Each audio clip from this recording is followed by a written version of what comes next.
ராஜாவின் முன்னின்று துஷ்டரை நீக்கிவிடு, அப்பொழுது அவனுடைய சிங்காசனம் நீதியினால் நிலை நிற்கும். ஒரு சிங்காசனம் நிலை நிற்கணும் அப்படின்னா அங்கே நீதியாக இருக்கணும்.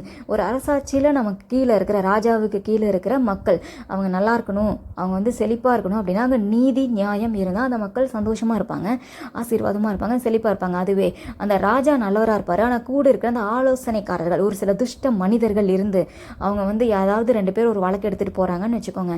ஒருத்தர் 2 பேருமே சாதாரணமான மனிதர்கள், ஒருத்தருக்கு அந்த ஆலோசனைக்காரரை தெரியும், அந்த இன்னொருத்தரை தெரியாது. ஆனால் நியாயம் அந்த அறியாத நபர்கிட்ட இருக்கும். இவர் தனக்கு வேண்டப்பட்டவர் அப்படின்றதுக்காக அந்த மனிதர் செய்த அந்த குறுக்கு வழியில் போய் அடுத்தவங்களுக்குரியதை நிலத்தையோ ஏதோ ஒன்று அபகரித்து தான் வச்சுட்டு இருக்கலாம். இவர் இந்த அமைச்சராக இருக்கிறவர் ஏதோ ஒன்று திருடிட்டு தனக்கு வேண்டப்பட்ட நபருக்கு ஃபேவராக இன்னும் கொஞ்சம் லஞ்சத்தை வாங்கிட்டு, ராஜா இவர் மேலே தான் தப்பு இருக்குது, நீங்கள் அந்த மனுஷனை தான் நீங்கள் பனிஷ் பண்ணும், நியாயமாக இந்த லேண்ட் இவர்கிட்ட தான் இருக்கணும், இவருக்கு தான் சொந்தம்னு இவருக்கு தெரிஞ்ச ஒரு நியாயத்தை சொல்லிட்டு இருப்பாரு. ஆனால் உண்மையில் அது அப்படி இல்லை, அது நியாயமாக அந்த மனிதருக்கு சொந்தமானதாக தான் இருக்கும். அப்போ அந்த நபர் யாருமே பேக்ரவுண்ட் இல்லாத சப்போர்ட் இல்லாத அந்த நபர் போய் ஆண்டவர்கிட்ட முறையிட்டா அந்த மனுஷனுடைய கண்ணீர் வருதில்ல, அந்த கண்ணீருக்கு உண்டான அந்த பலன், அதனுடைய பாவம், அந்த சாபம் யார் மேலே போய் சேரும்? கூட ராஜாவுக்கு இதனுடைய உண்மையான இது தெரியாது, ஆனாலும் அது அவருக்கும் சேர்ந்து தானே போகும். இது ராஜாவுக்கு மட்டும் இல்லை, ஒவ்வொரு தனி மனுஷனுக்குமே இது மேட்ச் ஆகும். இந்த வசனம் எல்லாருமே லைஃப்பில் எடுத்துக்க வேண்டிய வசனம் தான். நம்ம கிட்ட சொல்கிற எல்லாத்தையுமே நம்ம நம்பிடக்கூடாது. ஆனால் உண்மையிலேயே ஒரு ராஜா இருக்காருன்னா அவர் கண்டிப்பாக துஷ்ட மனிதர்களை கண்டுபிடித்து அவரை தன்னோட எல்லையிலேருந்து அவர் வெளியே அனுப்பிடுவார். ஆனால் ஒரு சில மனிதர்கள் ஏமாற்றுவாங்க. இன்றைக்கி நீங்கள் யார்கிட்ட ஏமாந்துருக்கீங்க? ஒருவேளை உங்களை சுற்றி இருக்கிற நபர்கள் உங்களை தவறான வழியில் கூட்டி கொண்டு போய் விட்டுட்டாங்களா?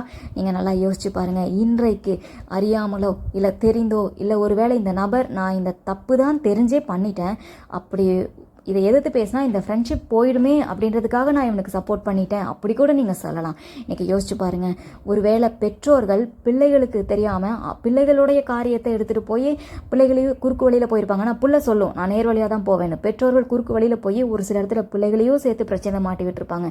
ஒருவேளை ஃப்ரெண்ட்ஸ் நம்மளை மாட்டி விட்டுருக்கலாம். இன்றைக்கி நீங்கள் எப்படிப்பட்ட சூழ்நிலையில் மாட்டியிருந்தாலும் சரி, நீங்கள் பிள்ளையாக இருக்கலாம், பெற்றோராக இருக்கலாம், தவறு செய்தவராக இருக்கலாம், இல்லை செய்யாமையே மாட்டிக்கொண்டவங்களாக கூட இருக்கலாம். இன்றைக்கி யாராக இருந்தாலும் சரி, அந்த துன்மார்க்கமான நபர்களை ராஜா எப்படி தான் சமூகத்திலிருந்து விளக்கிட்டா அவருடைய ராஜ்யம் நிலைநிற்குமோ, இன்றைக்கு உங்களுடைய வாழ்க்கை நிலைநிற்கும்படியாக, உங்களுடைய ஆசீர்வாதங்கள் நிலைநிற்கும்படியாக, ஆண்டவர் உங்கள் வாழ்க்கையில் நிலைத்திருக்கும்படியாக நீங்கள் இன்னைக்கு ஆண்டவர் முன்பாக உங்களை சோதிச்சு பாருங்க.